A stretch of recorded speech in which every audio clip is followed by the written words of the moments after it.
everyone. Welcome to the fourth NCI and Intersect Showcase, AI and Machine Learning in Astrophysics. My name is Chris Power. I'm a Senior Principal Research Fellow at the International Centre for Radio Astronomy Research at the University of Western Australia. My research tackles dark matter and galaxy formation theory using supercomputer modelling. I will be the moderator for today's showcase. Now, let's welcome Satish Nair, the CEO of Intersect, to make some opening remarks. Thanks, Chris. Good day, everybody, and a warm welcome to today's showcase. My name is Satish Nair, and I'm the CEO at Intersect, a co-host of today's event. Today's showcase is the fourth in a series of educational sessions that Intersect and NCI are collaborating on to provide further focused education for postgraduate level researchers. The subject of today's showcase is fascinating as we often look up to the sky and wonder at its expanse. It's of particular interest to all those who are keen in learning about the use of AI and ML in understanding the working of the cosmos and unraveling new physics. I would like to thank the speakers for their time in sharing their knowledge, inspiring research, and raising awareness in this field. Also, a special thanks to Mayun from Intersect for her work in organizing this event. I'll not take any more time and hand over the chair of today's showcase, Professor Chris Power. Thank you, Satish, for the opening remarks. In the showcase today, we are very fortunate to have four excellent speakers, internationally recognized for their leadership in AI and machine learning in astrophysics. And we'll now move on to our final speaker for the day. So it's my pleasure to introduce Peter Nugent. Peter's a senior scientist and division deputy for science engagement for the Applied Mathematics and Computational Research Division at Lawrence Berkeley National Laboratory. He currently runs the largest astrophysical transient discovery pipeline created to date, the Palomar Transient Factory. Over to you, Peter.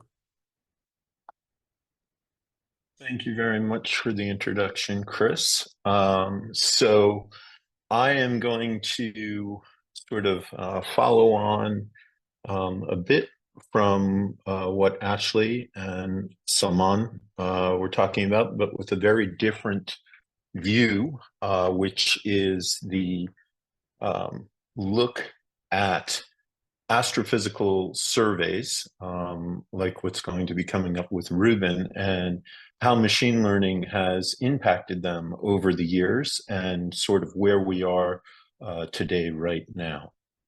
So with that, I will share my presentation. And there we go.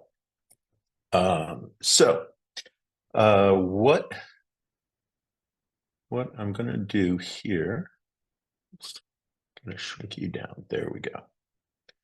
Okay. So first off, what is a supernova? So for those of you in the astro community, you probably know this well. For those from the machine learning community, a brief overview. Bright and powerful explosion of a star. They're amongst the biggest explosions in the universe. Material comes out from the explosion at 10 to 20% the speed of light. They outshine galaxies made of hundreds of billions of stars. In 1 month, you know, it's going to emit more energy than the sun will in its 10 gig-year lifetime. The term was coined by Fritz Zwicky in 1926. The Chinese, many centuries before, called them guest stars because they came and left. Supernova have been observed for over 2,000 years by humans, recorded observations. Somewhere in the observable universe, you have a supernova exploding every second. And in a galaxy like our Milky Way, we have one supernova every century, although the last one in the Milky Way was observed by Kepler and Galileo in 1604.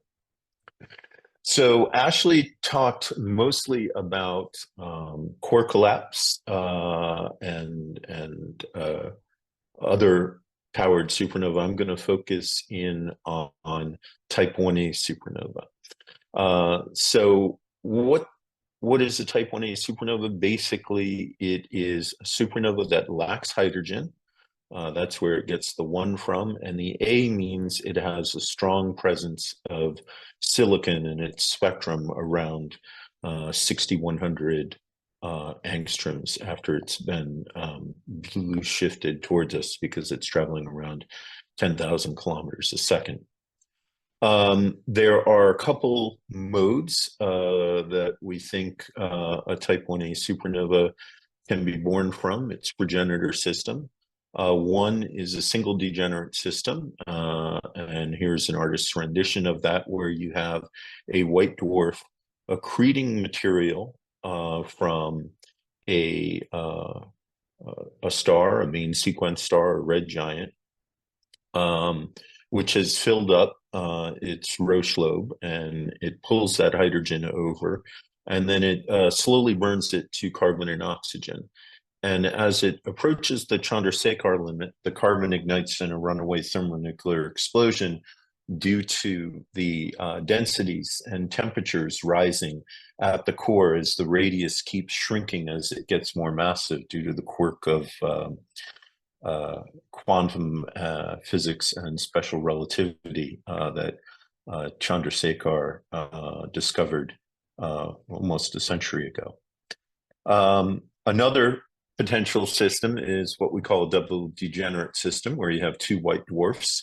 They either merge, or the more massive one pulls helium from the smaller one and undergoes what's called a double detonation, where the helium ignites on the outside, sends a pressure wave down to the center that jacks up the temperatures of the carbon and oxygen, and you get another detonation.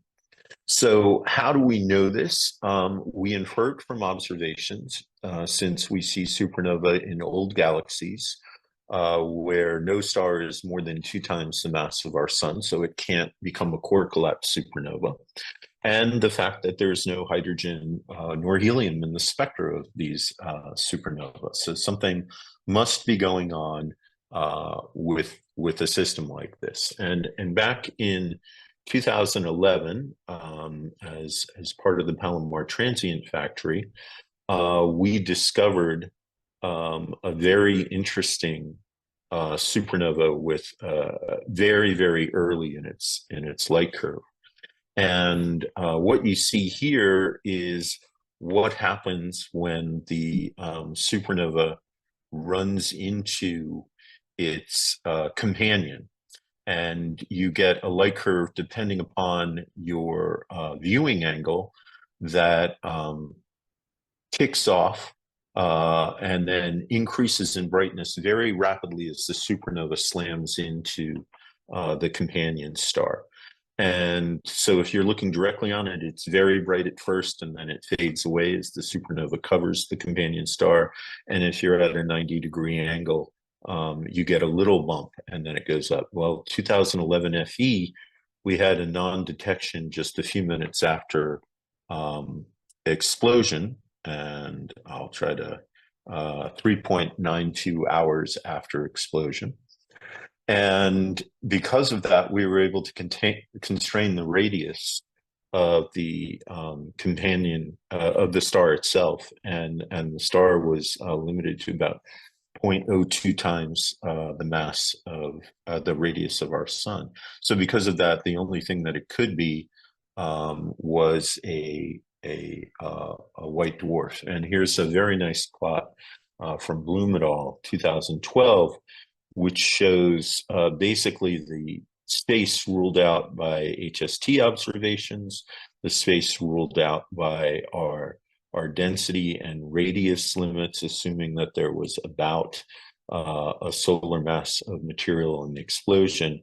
And basically the only thing you're left over with are neutron stars and white dwarfs. And since a neutron star can't produce a thermonuclear explosion, all you're left with are white dwarfs.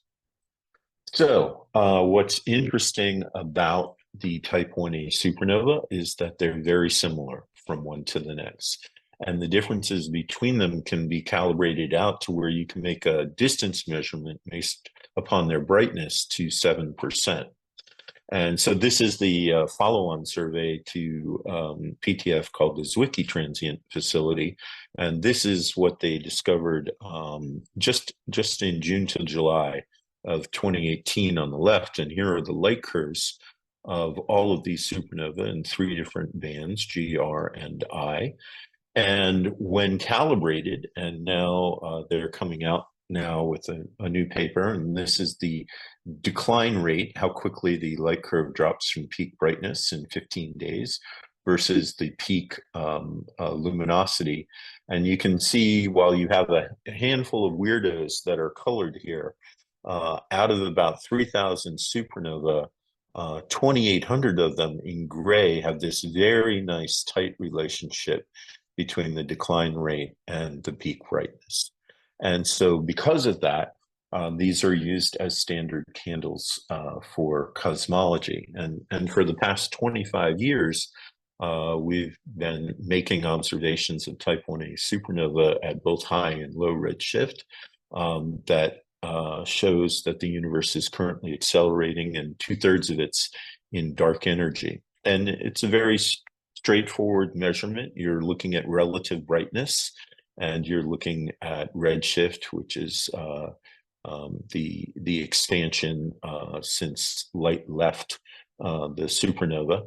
And what we see is these supernova are fainter than we expect. So something's causing the universe to expand beyond what we normally thought.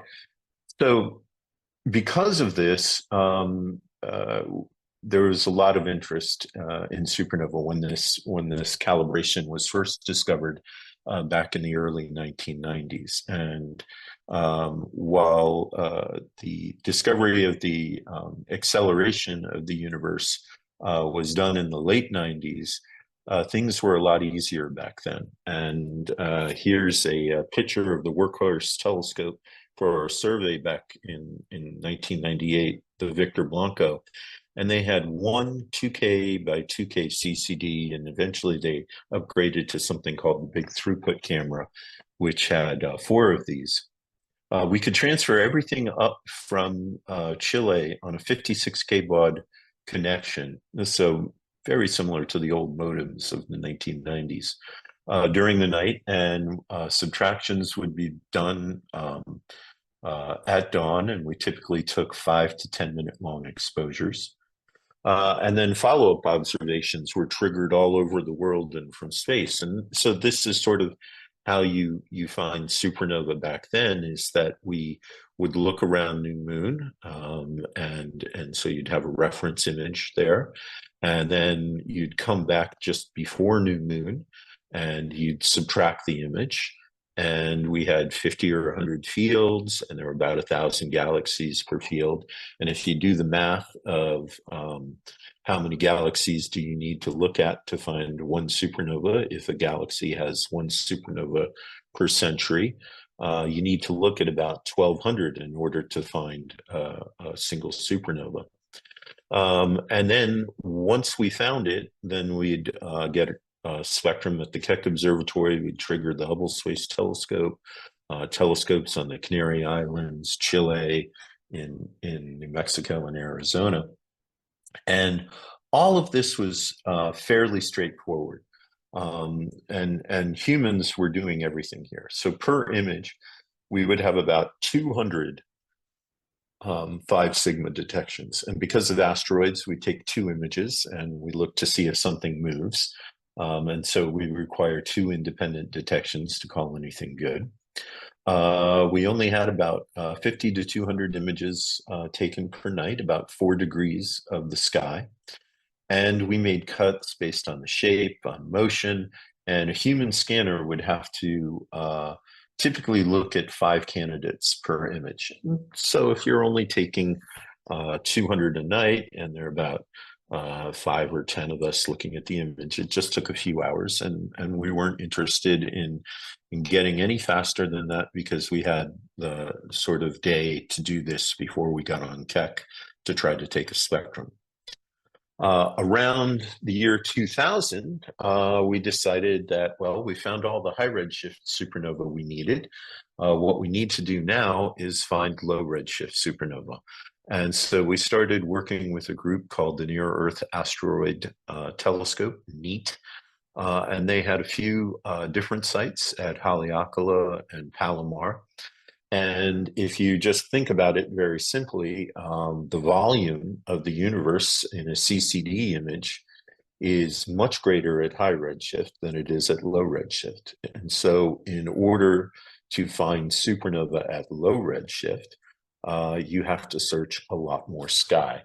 So we were starting to get up to about 2,000 square degrees a night, 28 gigabytes per night.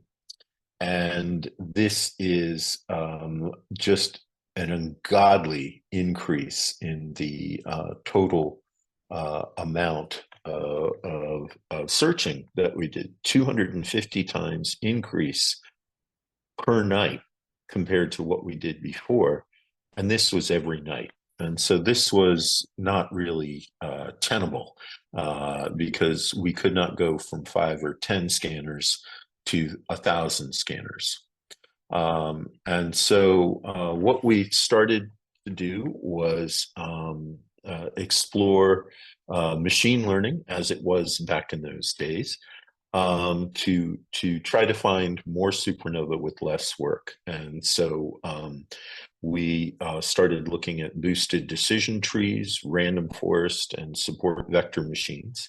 And the boosted decision tree, basically, we had labeled data, the supernova that we had found, and we'd go through and pose a series of questions. Was the signal to noise greater than this? Was the motion less than that? Was the shape of the object less than a certain amount? And we'd look at various combinations of these, and that had a profound impact on what we could do. And so we started to run these tools in the early 2000s, and we started to be able to keep up with the surveys to a point. And we were only running these for 2 to 3 months at a time because it was just too much work at that point. And shortly after that, we said, okay, we've got to do a dedicated facility for doing this. So Sri Kulkarni at Caltech had this idea for the Palomar Transient Factory, where the goal was to discover transients on a whole bunch of different time scales. And this included novae, this included long GRBs, orphan afterglows, Corcollap supernovae, type 1 supernovae. You know, we had a laundry list of things that we wanted to look at, things that evolved on daytime scales to things that evolved on 100-day time scales. And the discovery engine was the Palomar 48-inch, but the cool thing was we had set up the Palomar 60-inch for immediate follow-up, and we had lots of other follow-up facilities, but that one eventually got triggered without humans in the loop, and I'm going to explain how we wound up getting there. So this is the imager that we had, 92 megapixel camera, 1 arcsecond resolution, got to 21st magnitude in 60 seconds, and we did 300 of these exposures a night, plowing over the sky, repeating every night for 30% of the fields and every 3 to 5 nights for the other 70%. We had a whole bunch of projects, like I mentioned, and so you can see sort of the key projects there, and a ton of follow-up facilities. And this is what really made PTF very successful, was that everybody was invested in everybody else's science, and we pooled our follow-up resources just to do the best science. And this is what accelerated everything.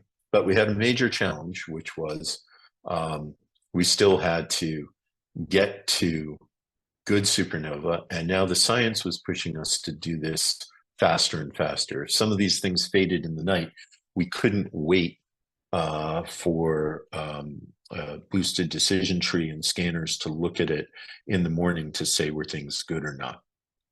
And so our pipeline sort of looked like this, where you have Palomar 48-inch, puts its scheduler together, has its observatory control system, the cameras going, there's data quality monitoring, and we had a very high speed link through a microwave relay tower down to UC San Diego that then took it up from there to Berkeley Lab. We did the real-time processing at Berkeley using the National Energy Research Scientific Compute Center, where we did image subtraction and classifier. And then we threw the discoveries back to Caltech on something we called the Marshall. So by the end of the survey, we went through 2 million images. There were over 40,000 reference images made, over 20,000 square degrees of sky. We had 1.5 million subtractions, over 1 billion candidates, and 50,000 saved transients, and many more unsaved. And we did this in 851 nights, and the database was over 1 terabyte by the time we were done. So this is what PTF wound up finding, over 3,000 spectroscopically typed supernovae, and the majority of them were type 1a because they tend to be the brightest ones. But we also found hundreds of thousands of galactic transients. We found tens of thousands of transients in the Andromeda galaxy. And the collaboration wound up producing 209 publications, including 7 in Nature and 3 in Science, that were based a large part on what we were able to do with real-time turnaround. And so every night, PTF produced about 1.5 million candidates, and most of them are not real. A lot of them are image artifacts, misalignment of images, image saturation from bright stars.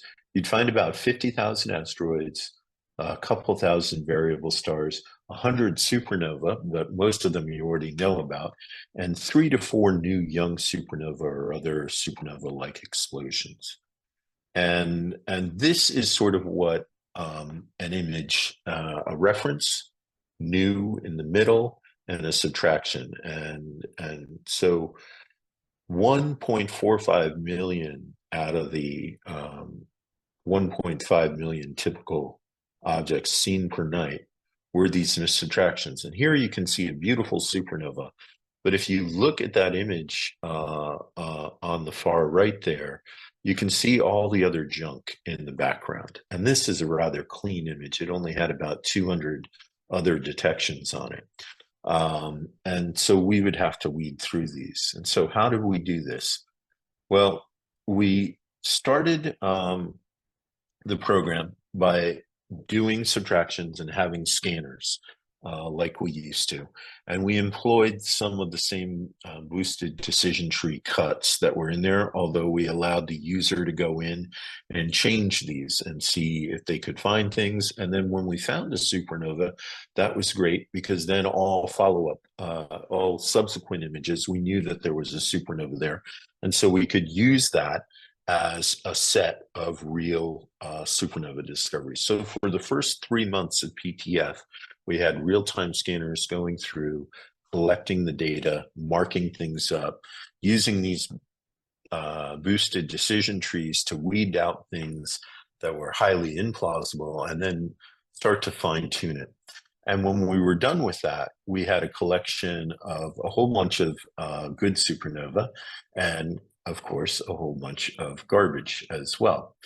And so we took that and we turned it around, and we had good detections and bad detections. And we threw this at about 20 odd scanners now that we had labeled data. And we basically asked them a question by looking at some of these values and saying if something was bogus or something was astrophysical. And if you couldn't make up your mind, you could skip it. and go on. And we had the scanners go through several hundred of these things.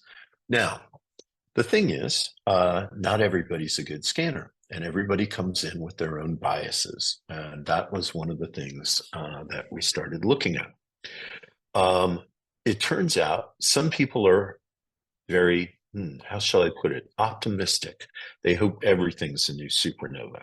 And so they, compared to everybody else, will call more things real than are actually real. Then you have people that are very conservative. They only want to see something that looks like it's beautifully on top of a galaxy. Its signal to noise is like 20. And so they're very pessimistic. And we can actually use that information and tune it up and determine what their biases are and put everybody at the same level, and then use that to train a classifier. And so we trained a random forest to generate scores based upon all these classification scores that we gave it. And I'll go through later as to exactly what we did there. But here are some examples of things that are good. Anything, I think we, in this phase, anything above 0.1 was considered a real object. And so here you can see something with a slightly low real bogus score of 0.2 and something much higher at 0.7.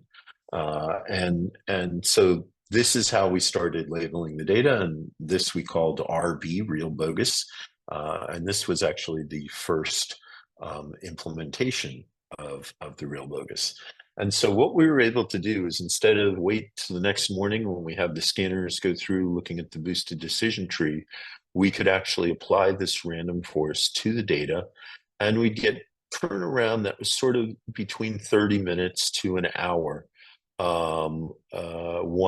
after the observation was taken.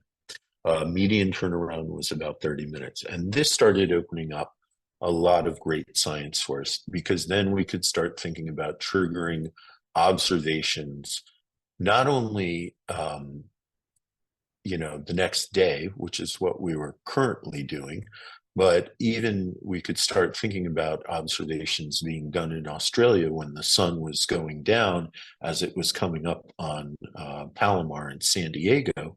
And so we could actually get observations that same night. And then if things got really good and we trusted this without a human looking at it, or even if we had some humans in, say, Europe, where it was their daytime, who could look at the feed coming in from the pipeline, they could trigger actually during the night in the Northern Hemisphere, in North America or in Chile.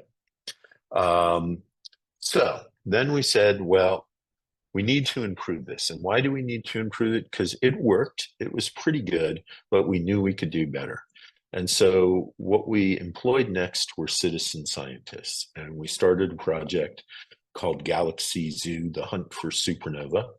And this got up and running in 2010, shortly after we got our first RB1 trained. And what we were trying to do was get these people to go through and do what our scanners had done, but during the night. And now we were fairly confident we could send them pretty good candidates that were cleaned out by our RB1, but not perfect still. And so we just asked a set of 4 very simple questions. Is there a candidate sort of located in the crosshairs? Does the candidate look like it subtracted correctly? And we gave them images on a training page of sort of what was good and what was bad. And then if there was something bad with the subtraction, we'd follow up and we'd ask, what was wrong with it? If it looked good, we'd say, is the candidate star-like and approximately circular? And did we see the candidate near a galaxy? And so we had 1,200 people go through all of our previous data between August 1st and August 12th, and they were able to do that in 3 hours. And the top 50 things that they got were all supernova variable stars, and they found 3 of them before we did. So they were getting better than our RB1, and they were doing it quickly.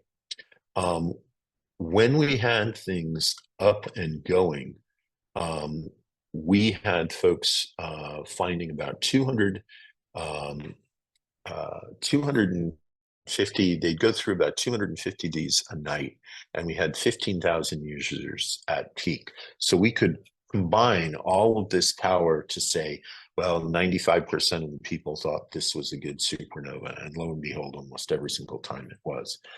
Now, the other great thing was they now gave us a much, much larger data set of labeled candidates. And of course, once we found a supernova, we could tell from its light curve how it went up and down that it was actually a true supernova and not something else. So this added to this. And so now all of a sudden, in 1 year's time, we were able to greatly boost the amount of labeled data.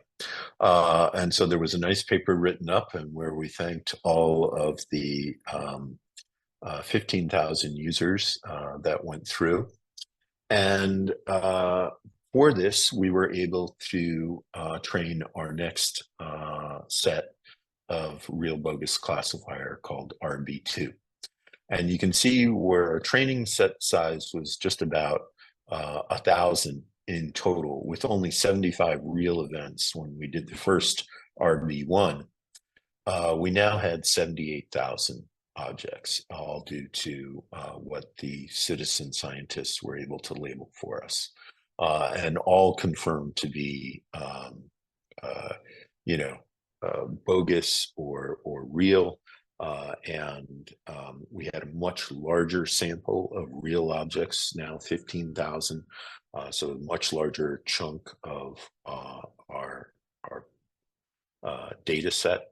And we were able to move with a new implementation in Python where we could run this in real time rather than doing batches of sort of 100 or 200 of these things. And so with this, they were able to start looking at how things improved. And so here you can see the misdetection rate at 1% false positive rate. So 1% sort of throwing out 99 bad objects out of 100 to get one, gave us a ratio where we were basically able to trigger on real things all the time. They did a very interesting thing. They started with the full model at the bottom and then iteratively eliminated the features whose absence yielded the best fivefold cross-validated figure of merit. And they stopped when their figure of merit was no longer defined, when the ROC curve no longer went below false positive rate of 1%, with only a few features left in the model. And so they sort of did this bootstrap iterative approach with 20 out of the 40 features, where they could do this in about 610 steps. So you couldn't test every single one of them. That would be 10 to the 11 steps. But they get a nice improvement of their figure of merit in terms of the misdetection rate by removing features that were extraneous. And what was great was, and you can see the curves here, the ROC curves, the false positive rate versus the misdetection rate. The ML-Zoo was significantly better than the human zoo citizen scientists.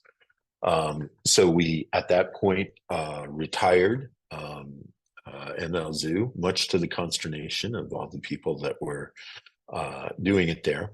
And we also wanted to have a little fun. And so this is not a slide I put up, but I just speak to it. We sort of wondered why they had this large bump in the middle. And so this is back in 2010. And back then in the UK, pubs called last call at around 11 p.m. at night. And it was very common for people to grab a couple pints at last call and down them before they got kicked out. And interestingly enough, it seems that a lot of people then went home and wound up scanning. And so the majority of those subtractions occurred within 1 to 2 hours after last call in the UK pubs. And since this was a majority UK project, things got a little bit worse at night. So it was nice to implement this new, entirely human-free approach. The other cool thing about the approach was that, of course, it's repeatable. You give it the same thing, it comes back with exactly the same score. Not so with the citizen scientists. They were also able to show that their classification methodology was insensitive to mislabeled data, which is huge. Because you often do, even if you know that there's a supernova there, sometimes an asteroid goes right next to it, or sometimes a bright star will become saturated and run over where the supernova was in one image and not in another because there were some clouds the previous night or the scene was better. They also showed that their the score was very stable up to a magnitude of about 20. And that for supernova, the score was good even when the contrast ratio between the supernova and the galaxy, as it gets fainter and fainter after explosion, got lower. It was fairly good. So with that, we now had something that could really smoke in real time. Literally took a second to run on our images. And so at that point, we turned around and looked at our entire pipeline at NERSC to test the speed of everything, pulling the data from the telescope, I/O, subtraction software, how we ran the RB2 algorithm, how we loaded the Python libraries to get it up and going, loading the database, everything like that. And what we were able to do, and now this is on a log scale here, was reduce the time for the vast majority of the observations to under 5 minutes. And so now you can basically say with strong confidence, 5 minutes after an image was taken, that something is real. And we looked at a lot of interesting things with this, and we actually applied some machine learning to find correlations and new bottlenecks. And some of it was simple, like, when you go stare at the heart of the Milky Way galaxy, where you have 10,000 stars on every image, you're going to find a lot of things, and that's going to slow things down because you got to load the database, you got to run the RB2 on everything, all of that delays things. Some, and that's sort of the plot of down on the right there, the number of candidates versus the time for the typical one versus the median one that we found versus some that were in much larger fields, much more dense fields. The plot on the left shows the time in seconds for data to get from the Palomar 48-inch to NERSC. And this we looked at and we were like, why does this correlation happen every single night? It looks like this. It's slow in the beginning of the night, and then it picks up speed and gets quite quick, only about 140 seconds to move an image. And then it increases again right before dawn. And the microwave relay tower that we had, and this was only discovered after we started looking at the correlations between all the data and all the other data, we realized we were fighting for bandwidth from the casinos that are located out in the hills between Los Angeles and San Diego.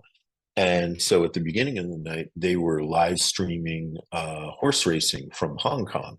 And people were watching that, and then they shut those things down around 8, 9 o'clock. I guess the races were over or whatever. And then you got a kick up again in the morning when people started going into school and doing online learning and things like that. And so some of the things we couldn't compete with, but it was nice to see the correlations. Now, what did the fast turnaround do? Well, it enabled a ton of new science. And so here are some examples. So there on the far left, you can sort of see one of the challenges.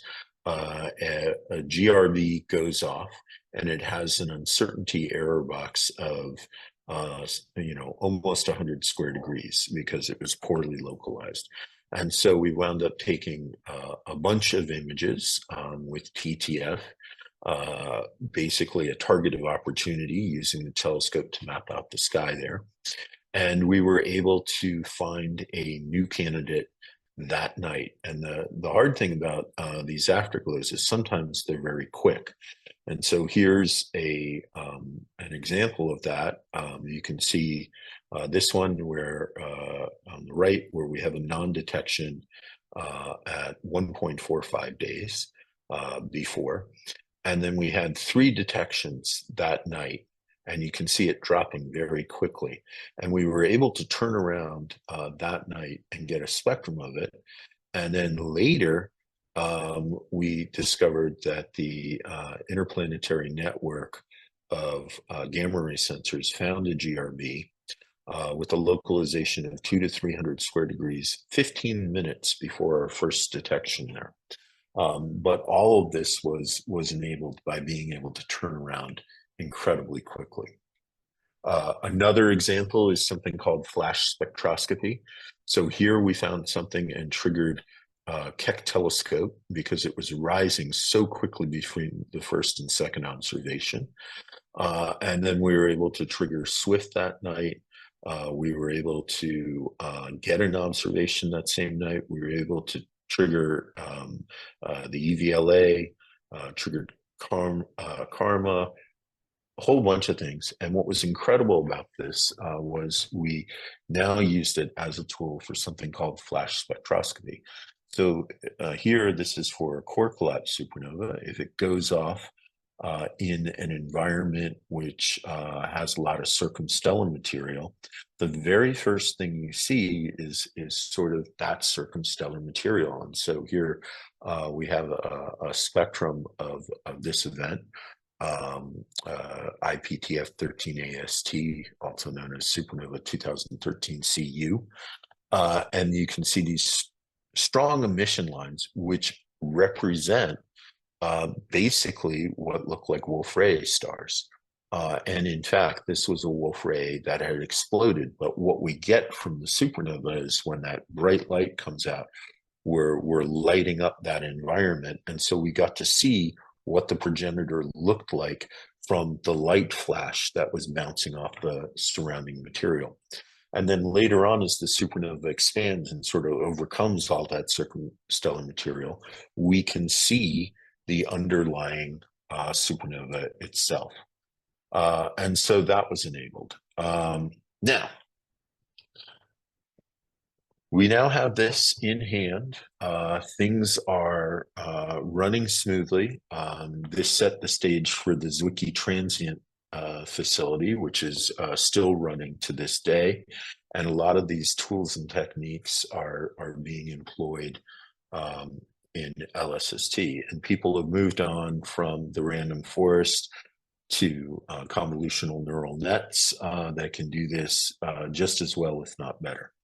And so that's fairly smooth. And so the art of discovering transients is sort of one of these things where machine learning has been going for the past 15 years.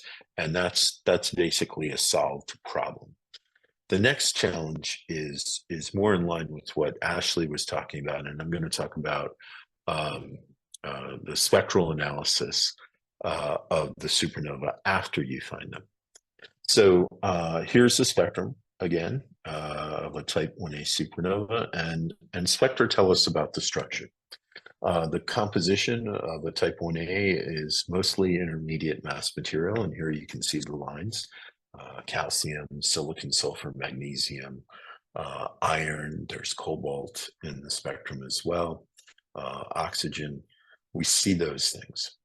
And they're made up of blended P Cygni features that are traveling at high velocity, 10, 20,000 kilometers a second, and high ionization. They're singly, doubly, triply ionized features all through the spectrum. And there are millions of lines in the spectrum. Now, here is something called synapse. And synapse is sort of a brute force optimization to fit, using radiative transfer, the spectrum of a supernova. And what it does is it runs this code called synapse, which takes about a minute to run, and compares it to the spectrum. And if it's a good match, it notes that in its optimization. If it's a bad match, it flags that. And then it goes and runs another one, adjusting these 50 parameters each time. And it basically has a range that it can adjust them in, but it's a very large range. And so what you're looking at here is a time sequence in which we did not have many parameters in here, 11.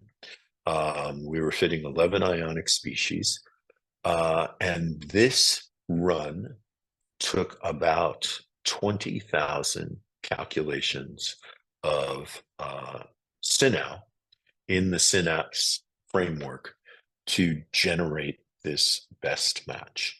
And at the end of the day, what you get out of this is sort of what species are there, how strong are they, and what are their velocities. That's basically what you wind up. Now, if you think about the computing time required to do that, we were basically running on 128 cores of one of the NERSC supercomputers at the time. And we would run it for about 12 hours to do a single fit to a spectrum. And once again, that's the information that came out. So this is nice. It helps you compare apples to apples, oranges to oranges in the supernova spectral field. But it doesn't really get you back to one of the questions that I raised in the beginning, which is the progenitor system. And so I mentioned that there are two, maybe more progenitor systems, two basic ones, but then flavors on top of that. So how can you go from something like this with the spectra to answering that question? And so here are the sort of different types, the four different types of potential progenitor systems. Like I said, you could have a merger, a violent merger. You could do this double detonation thing. And then for a delayed detonation, this occurs in sort of the Chandrasekhar mass accreting material over from the companion star, usually hydrogen. Or you could have what's known as a pure deflagration, so no detonation involved. And these are sort of all the models for all the various types of systems. And you can see, are they single degenerate? Are they double degenerate systems? And then how is the flame propagation handled? And these are really the questions that we want to answer. So this is where machine learning came in the next time in a very, very big way. And what we're dealing with is sort of a parametric eject model. We have all of the elemental abundances. So people run these explosion models, any one of those explosion models that I showed you back there for any of those progenitor systems. And what they get out are the elemental abundances in how much mass do we have in each of the objects, their densities, their temperatures. We assume homologous expansion. So this basically means that after the first 60 seconds of the explosion, the fastest material is on the outside, the slowest material is on the inside, and the velocity scales like the radius. And so then you can just basically say, well, the density will then drop like time cubed after that. So it's a nice approximation. It turns out to be a very good one. The supernova type 1As are a lot of observations of polarization from them. They're very, very lowly polarized. And so an assumption that they're spherically symmetric is good. And Now, instead of doing the 50 parameters that we had with our synapse model, we have thousands of parameters to model the ejecta. How much of this material do you have here? How much do you have there? And so here's, you can see sort of a simple animation of the material in the ejecta, where you have the unburnt material in black. So that's carbon and oxygen that remains. Then next in, you have sort of the material that's just partially burned. So this is your calcium, your silicon, etc. And then in the core, you have all this iron peak material. But for each of those explosion models, they can be quite different.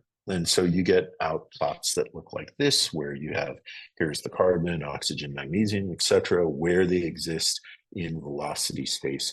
And from that, you can basically calculate your spectrum. And so that's what they do. And they do that with a program called TARDIS. TARDIS produces a synthetic spectrum for them, very much like our SynAll code does, but it uses as input these explosion models.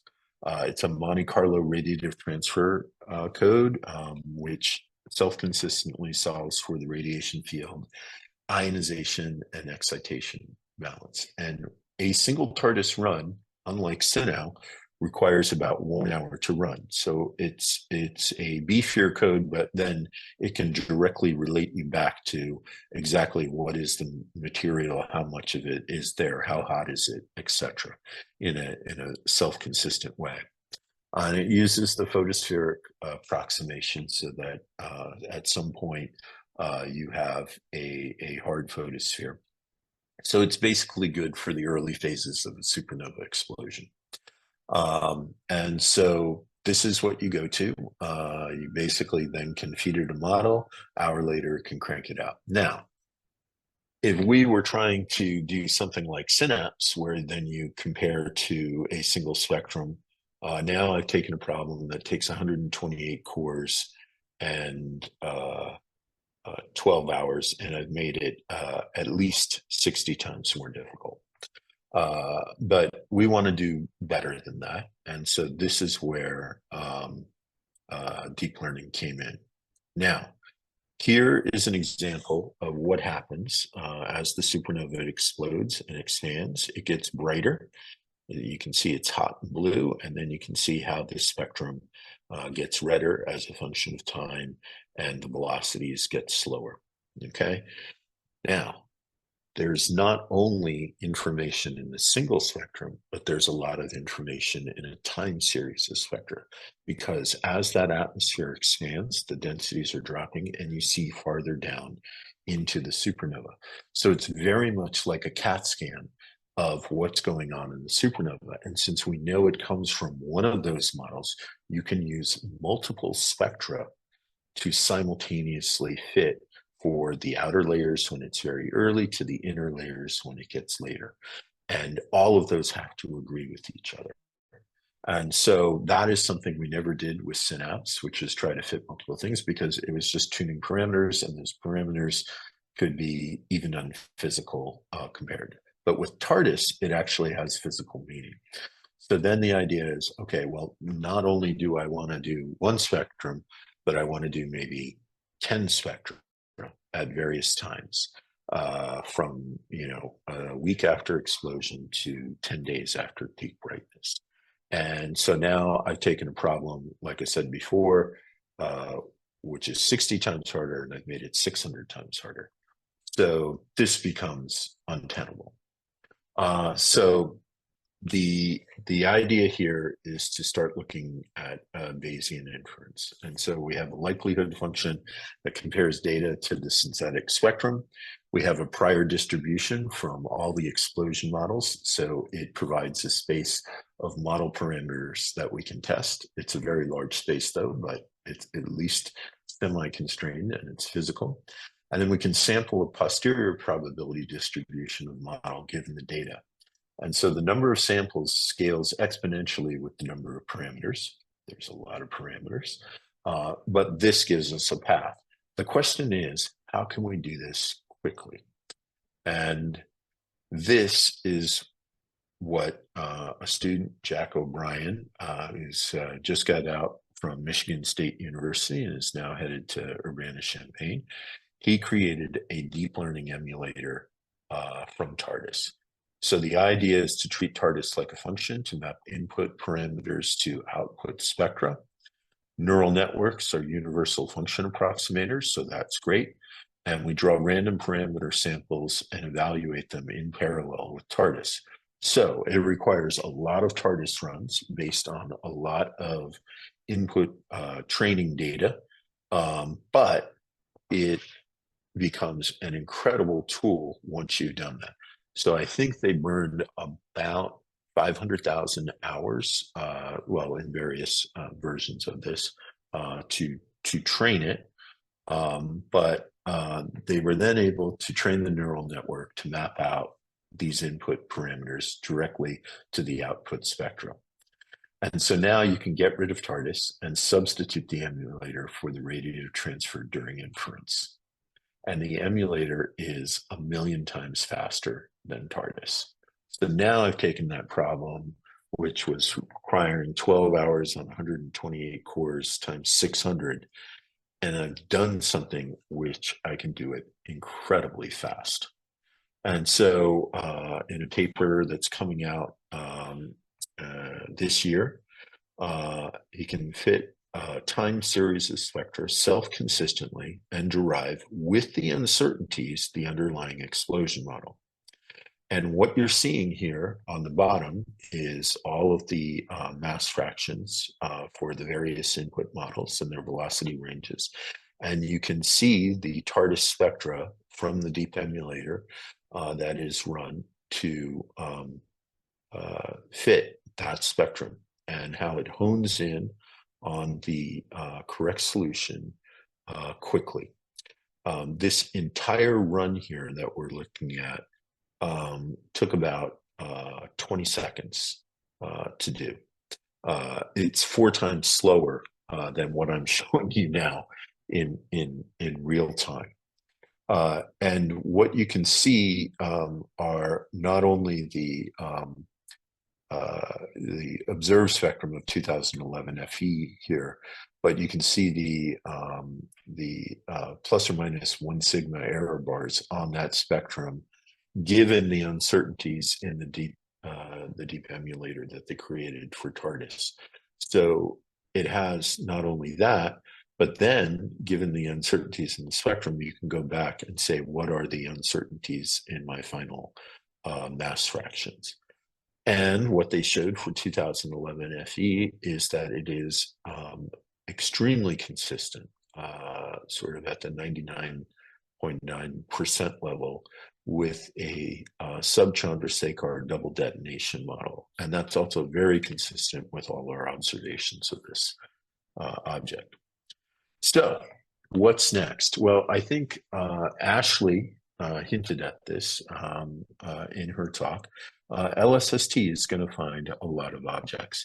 In the Palomar Transient Factory and the Zwicky Transient Facility, PTF, we were able to get 3,000 spectra. ZTF has automated that. They've got 10,000. Unfortunately, once you go to a telescope the size of Rubin, you can't get that follow-up. That's impossible. And we'll have this light curve data coming out. So what I see are more efforts like what Jack has started with the type 1a supernova and fitting the progenitor model. But we can also do that with photometry. It's not nearly as good, but you can use it. And you can go directly back to, these are the range of progenitor models. And then you can start pulling in some of the tools that Ashley talked about. And you can fold those into saying, okay, well, if I know something about where it was born in its host galaxy, and I know what's going on over its entire light curve, can I get some more information there? And we can start folding all these tools in and all the different explosion modeling efforts for the various astrophysical transients that are out there. And hopefully we can come up with a thing that will not only allow us to analyze these objects with less data, but also tell us when there's something truly interesting that we need to trigger follow-up on immediately, because it's something new and exciting and something that we haven't seen before. And so that's where I'm thinking all of these tools are going. And of course, once you start getting to these numbers, you can no longer have humans in the loop. So all of this follow-up is going to have to be triggered automatically. And so that is the next big challenge, is how do you build something that can tell you this is interesting astrophysically because it looks like nothing I've seen before, and I need to trigger this telescope with this resources immediately and not have a human in that loop. And so that's where I think we're going. And with that, I will stop and take any questions. That's great, Peter. Thank you. So there are no questions in the Q&A tab just yet. So I'd invite people to enter their questions there, or they can raise their hand as we've discussed before. So look for the emoji at the bottom of the screen. I was I had to chuckle a little bit when you were talking about the citizen science work with Galaxy Zoo and the correlation with closing up times in the UK. Do you think, well, just based on that, there's a more serious point. Do you think there's any space left for citizen science in astronomy these days, given how well machine learning can perform and the kinds of tasks that it's usually being used for? Yeah, so I think with any of the things that we're building, there's still a potential role, although it gets more complicated, the more interesting tools that we develop. So one of the things, of course, we've seen with, if you're looking at any of the latest Chat GPT 4.0, whatever, they hallucinate, okay? And if we're starting to rely on some of these tools to do things for us, it would be great to see when they work and where they don't. And I think citizen scientists may be a way to tackle that problem. So I think there's a role. I think some things are getting minimized because of it. But any next big thing that we push on in astronomy, I think there's a path for a period of time where we can use that. The thing with most, I think a lot of people don't realize, is how much art there is in doing machine learning. And because of that, it opens up a large chance to fail or find what you are expecting. And I think a lot of the great science now is going to be focused on finding things that we haven't seen before. And so that's where we need to have people come up with models, test programs, have humans go through, validate this. So I can see some role there. Okay. You raised some interesting points that may come up in the panel discussion as well, especially around ChatGPT. Are there any questions from the audience? Okay, yeah, there are a couple just appeared. So HiEpNV asks, well, they say, thanks, Peter, for the great talk. When fitting the radiator transfer results to a supernova spectrum, is it a kind of Gaussian fitting? Can you elaborate a little bit more on fitting using the emulator? Yeah, so what we're doing here simply is an L2 norm. And so we every spectrum that we take, we of course put it on the proper flux scale given its distance, and we assume a cosmology for that. So there's a slight uncertainty with that. And then of course there's the signal to noise of the spectrum itself that has an uncertainty as well. And then literally we take the TARDIS generated emulated spectrum, and it has its uncertainties like I was showing you there based upon how well TARDIS can produce these. And literally we're doing an L2 norm between those two data sets, and that gets our our ranking, and that's how we go through and filter out that probability space. Okay, Emma And then, Rath. I should mention, he was fitting 10 spectra simultaneously there. I just showed one of them, but he was fitting the entire time series of spectra when he did that. Okay, thanks, Peter. Emma Rath had a comment and a question, so she thanks you for the great talk and sharing the history of it all. But her question is, will you run the various possible models on every observation, and then the observations that don't fit any models are the interesting observations to get more spectra on immediately? Yeah, so that's the interesting challenge, and that's a really good question, because we need to figure out both the problems. So we will have the ability to get some spectra that is going to be coming off of Rubin and the large survey of space and time. And so when we do that, there was a cost associated with that, and we want to maximize the value of that observation. So I think automatically running an analysis of that spectrum is critical for us to maximize the scientific value, because, as you said, if it's something that's not fitting what we expect, then clearly we're going to try to trigger more observations.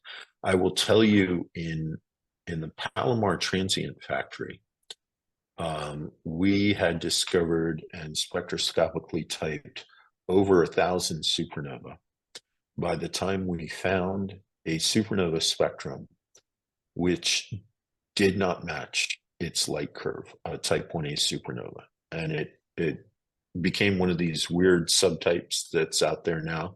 But basically, given the light curve of the supernova, we thought this was an entirely normal type 1a supernova, and the spectrum didn't match. And we actually had to wait until all of the data was reduced and the spectrum was reduced, and we saw this months after the effect. So the thing had come and gone.